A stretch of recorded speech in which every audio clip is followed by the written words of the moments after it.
Welcome back to Generals and Napoleon, Episode 16 Marshal Marmont, Duke of Ragusa. One of the most controversial marshals, Marmont is remembered for a number of things. He was Napoleon's oldest friend, he was a brave soldier who defied death many times, he helped revolutionize the artillery of Napoleon's army through his reforms. His administrative skills were arguably the best amongst the marshalate, having done wonders during his years in the Illyrian provinces. But he is best remembered as a traitor of Napoleon for having made a separate peace agreement with the invading Allied forces in 1814. This ended any negotiating power for Napoleon's abdication and cost him the possibility of passing his throne and dynasty to his son. Much like the name Benedict Arnold is known throughout America as a traitor, Marmont's title has become a byword for betraying. The verb Raguser, derived from his title, the Duke of Ragusa, became a household word in France meaning to betray. Many years later, Marmont was an outcast, an old man wandering through Venice. Italian children in the street would point and say, quote, "There goes the man who betrayed Napoleon," end quote. So how did Napoleon's oldest friend sink to this level? Let's find out.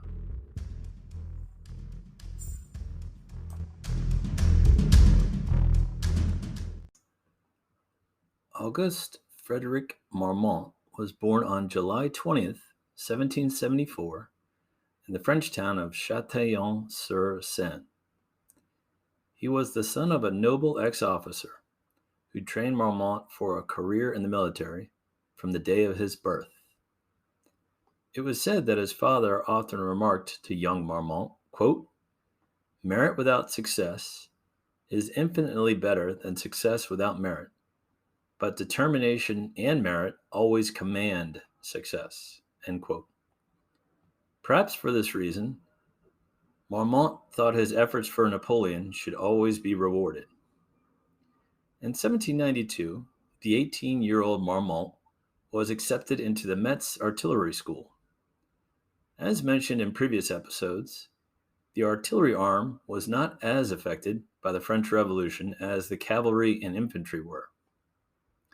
The aristocratic Marmont did not approve of or participate in the excesses of the French Revolution. He remained focused on his military studies at the artillery school. He graduated as a lieutenant and was assigned to the Army of the Alps under General Kellerman in 1793. He performed well and later caught the attention of a young Napoleon Bonaparte during the siege of Toulon. Napoleon had an eye for talent and was impressed by Marmont's creative methods for handling his cannon batteries. Marmont became an aide-de-camp for the future emperor, and their friendship was sealed for the next 21 years. Marmont even brought Napoleon home to meet his parents. For Napoleon's 1796 Italian campaign against the Austrians, Marmont was made a major of artillery.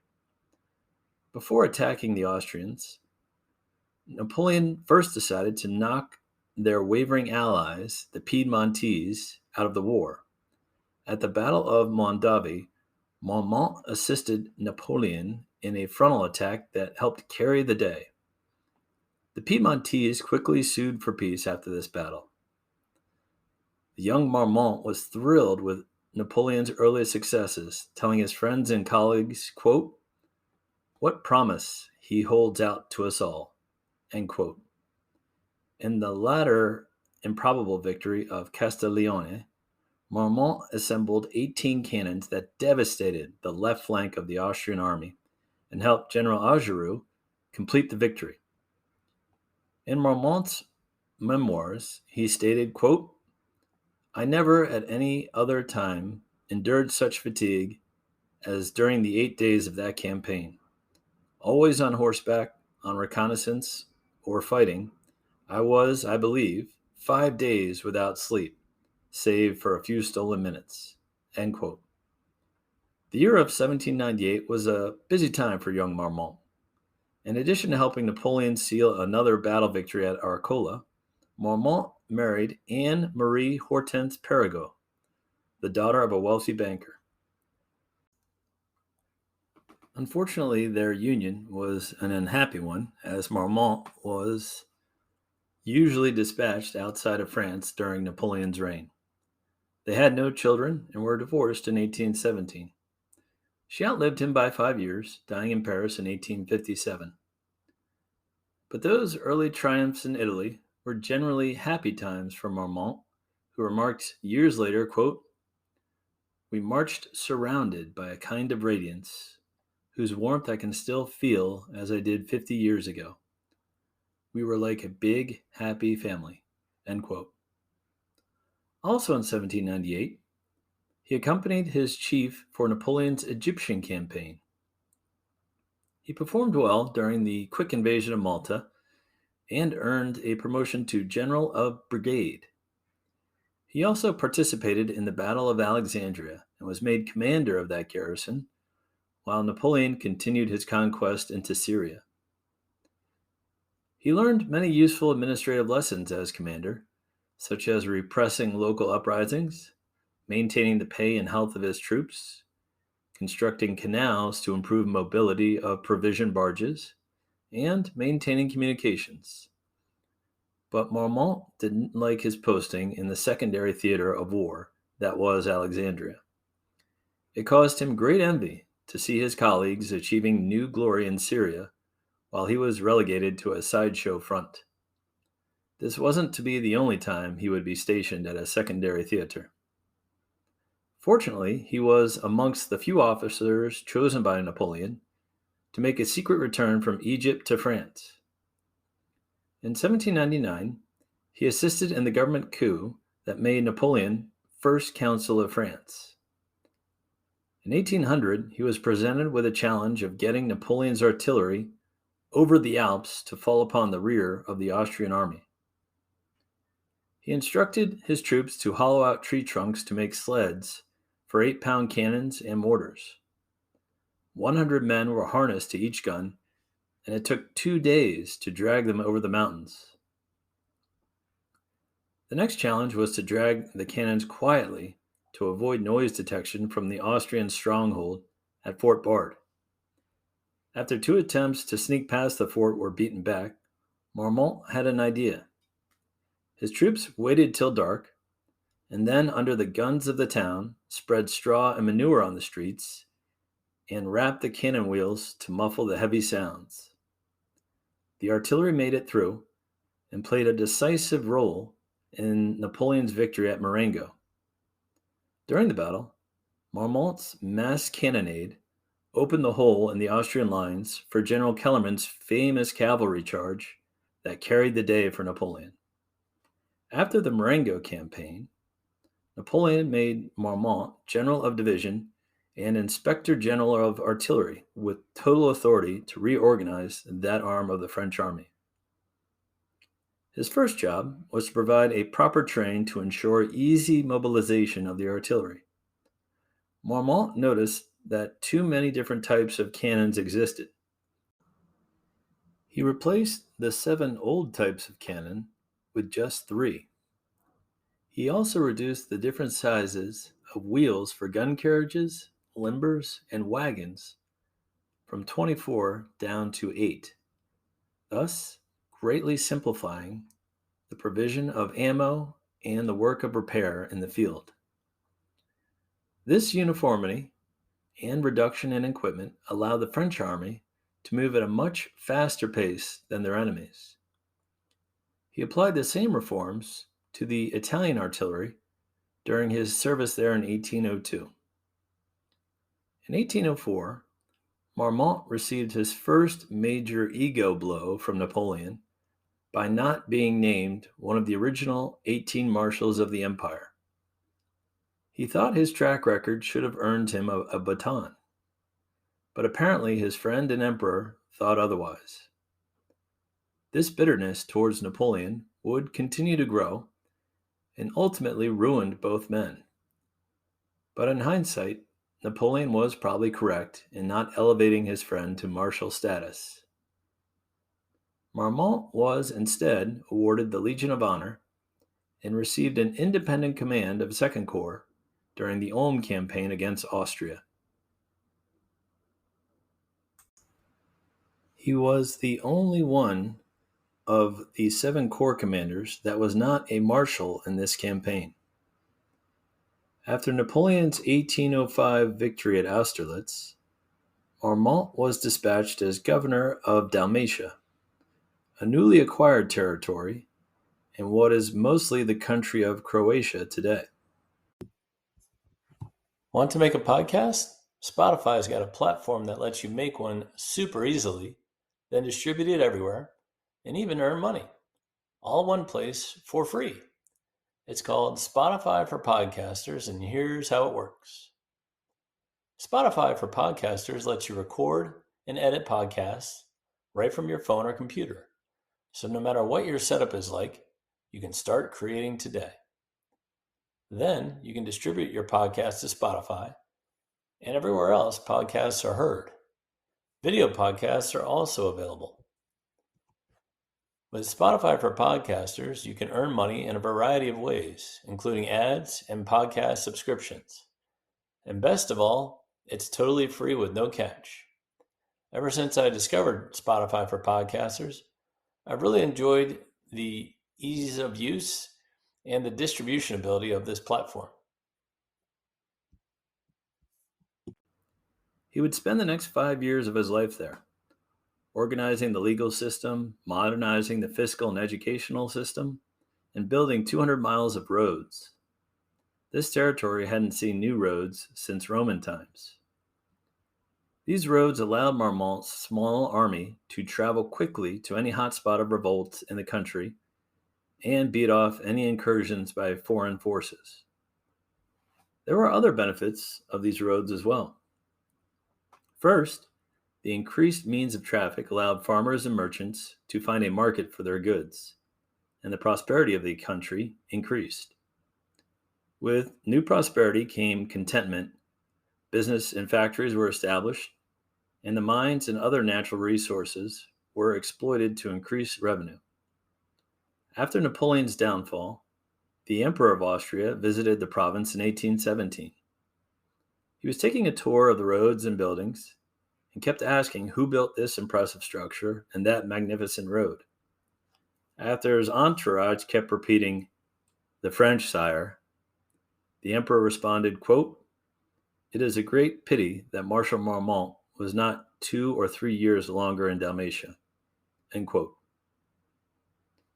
In 1808, Napoleon recognized Marmont's diligent work by making him Duke of Ragusa.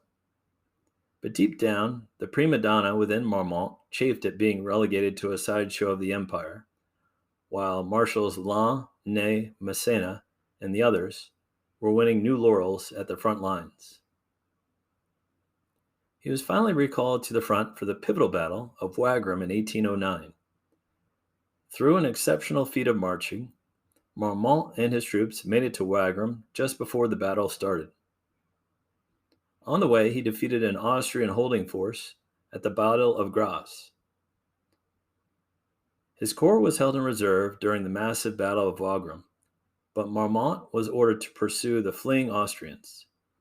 During the pursuit, a 2-day stalemate developed as Marmont's troops assaulted the Austrian army of Archduke Charles. On the second day of the battle, Marshal Massena's corps came up in support, but an armistice was signed that ended the hostilities. For his efforts, Marmont was finally named Marshal of the Empire, along with Marshals MacDonald and Oudinot. The 3 marshals were nicknamed by the army, quote, "the small change of Marshal Ney," end quote. Marshal Ney was killed at Aspern-Essling 2 months earlier. This was an unfair comparison, as all 3 marshals performed well for the emperor and were better generals than some of the original 18 marshals. Once again, Marmont was chagrined by Napoleon, who told his new marshal, quote, "Between ourselves, you have not yet done enough to justify entirely my choice. At the same time, I am confident that I shall have reason to congratulate myself on having nominated you, and that you will justify me in the eyes of the army." End quote. Again, the self-serving Marmont felt slighted and continued to nurse a grudge against his old friend, despite being the youngest general elevated to the highest possible rank in Napoleon's army. After the peace with Austria, Marshal Marmont was sent back to the governorship of Dalmatia, which was renamed the Illyrian provinces. But his impressive track record was noted, and in 1811, Napoleon ordered him to Spain. He replaced Massena as commander of the French army of Portugal. Marshal Massena had just lost a close-run battle against the Duke of Wellington at Fuentes de Onoro.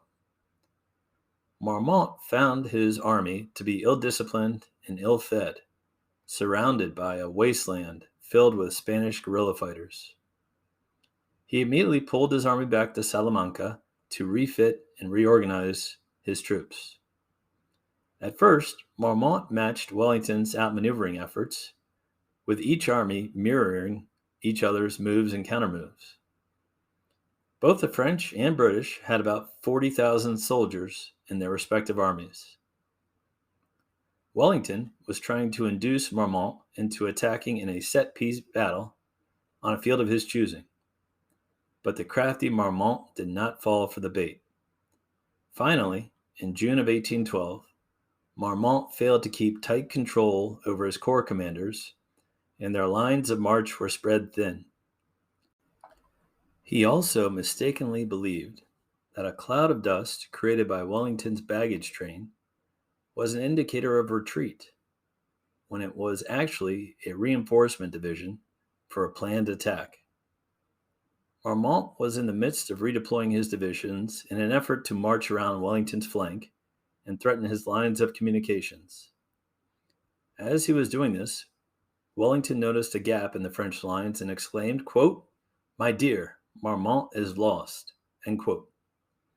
Wellington was in the middle of lunch with his commanders when he noticed Marmont's mistake, allegedly throwing down the chicken leg he was eating and ordering an immediate attack.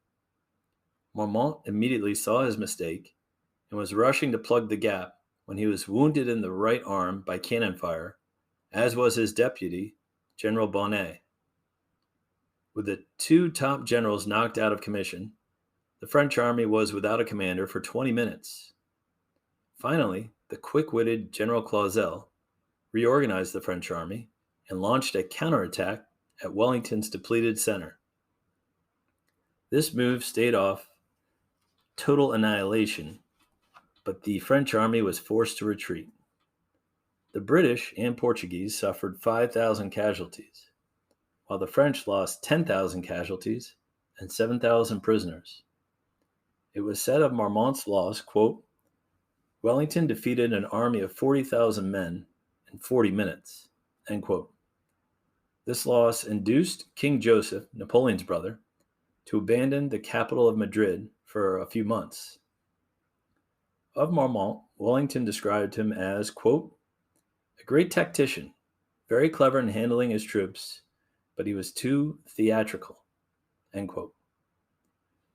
Marmont's shattered right arm eventually had to be amputated, and much like his arm, his confidence was somewhat shattered after Salamanca. He would have glimmers of his old wonderkind self, but his performance was in decline after that. Napoleon was naturally furious with Marmont's results, telling his war minister, quote, "You must let Marshal Marmont know how indignant I am with his inexplicable conduct," end quote. After being recalled to France, Marmont was back at the front lines in 1813 for the battles of Lutzen, Bautzen, and Dresden. At the monstrous Battle of Leipzig, he actually performed well in his sector and made some headway against Blücher and the Prussians. During the action, Marmont was wounded in the hand and had to leave the battlefield. Napoleon's forces were eventually defeated at Leipzig, and the demoralized French army retreated towards France. By this point, the Marshal was war-weary, complaining that he hadn't spent 3 months in Paris during the past 10 years. Marmont's depleted infantry was reinforced with raw recruits and repurposed sailors for the 1814 defense of France. Marmont initially performed well under very trying circumstances, but in the March 1814 Battle of Laon, his sloppiness from Salamanca reappeared.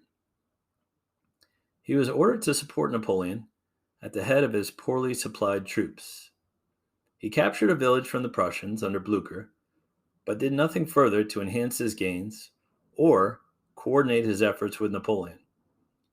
Instead, he retired to a comfy chateau away from his troops. While he was away, the Prussians launched a surprise night attack against the French. For some unknown reason, Marmont and his staff neglected to post sentries to guard his corps' encampment. The French Sixth Corps was smashed, losing 3,200 troops and 37 cannons. Marmont's troops were only saved by a timely arrival of an old guard detachment. Napoleon was appalled by Marmont's slack, accusing him of behaving, quote, like a second lieutenant, end quote. As the Allies pushed on to Paris, Marmont was dispatched to assist Joseph with the defense of the capital. At the Battle of Paris, he and the troops of Marshal Montcy and Marshal Mortier did their best against impossible odds versus the Allies. But the whisperings of the wily diplomat Talleyrand and his own feeling of self-importance compelled him to treat with the Allies without informing his emperor. This ruined any negotiating power Napoleon had, as it proved that the army was not 100% behind its emperor. After agreeing in private to surrender, Marmont marched his corps of 12,000 men into the camp of the Allies and ordered them to throw down their arms, as peace had been declared. This act of betrayal stupefied Marmont's troops and Napoleon, who responded, quote, that Marmont would do such a thing. A man with whom I have shared my bread, whom I drew out of obscurity, end quote. A dispirited Napoleon abdicated unconditionally in April of 1814, and Marmont maintained his titles, estates, and money by aiding the return of King Louis XVIII. To be fair and objective, there were other marshals feathering their nests for the post-Napoleon era. Bernadotte turned against his former master in 1813 and led an army of Swedes against his old comrades. Murat did the same in 1814, leading an army against Prince Eugene and the French in an effort to save his Italian throne. Augereau also undermined the emperor by failing to heed his orders in the late stages of the 1814 invasion of France. But Marmont's treachery was the straw that broke the camel's back. In 1815, when Napoleon escaped from Elba and returned to Paris, Marmont escaped across the border with the king. Napoleon struck his name from the list of marshals and remarked prophetically, quote, the ingrate, he shall be more unhappy than I, end quote. After Napoleon's second abdication, Marmont increased his unpopularity by voting for the death of his brother Marshal Ney for treason. Apparently, the notion of irony was lost on Marmont. King Louis made him a peer of France and Major General of the Royal Guard. His allotment of cavalry troops became known derisively as the Company of Judas. In 1817, he retired and spent a large part of his fortune on experimental livestock farming, which turned out to be a disaster. Not surprising, he was divorced around this time. In July 1830, discontent with the royals was growing strong in Paris. King Louis's successor, Charles X, remembered Marmont's abilities and summoned him to Paris as governor of the city. It was an unfortunate appointment for all involved. Marmont warned the king that this was not just a simple protest, but a full scale revolution. But his warnings were ignored. The king's troops, kept for long hours without food in the streets, mutinied and went over to the side of the revolt. And unlike Napoleon, Marmont did not use artillery to effectively suppress the revolution. After a few days of fighting, the royalists had to evacuate the city. When the king and his entourage decided to flee, the king asked Marmont, quote, "Will you betray us as you betrayed him?" End quote. The Duke of Ragusa accompanied King Charles in exile and left France, never to return. Oddly enough, King Charles is the only French king that is buried outside of the country. Marmont spent the rest of his solitary life traveling throughout Europe, visiting old battlefields and trying to recapture those glory days.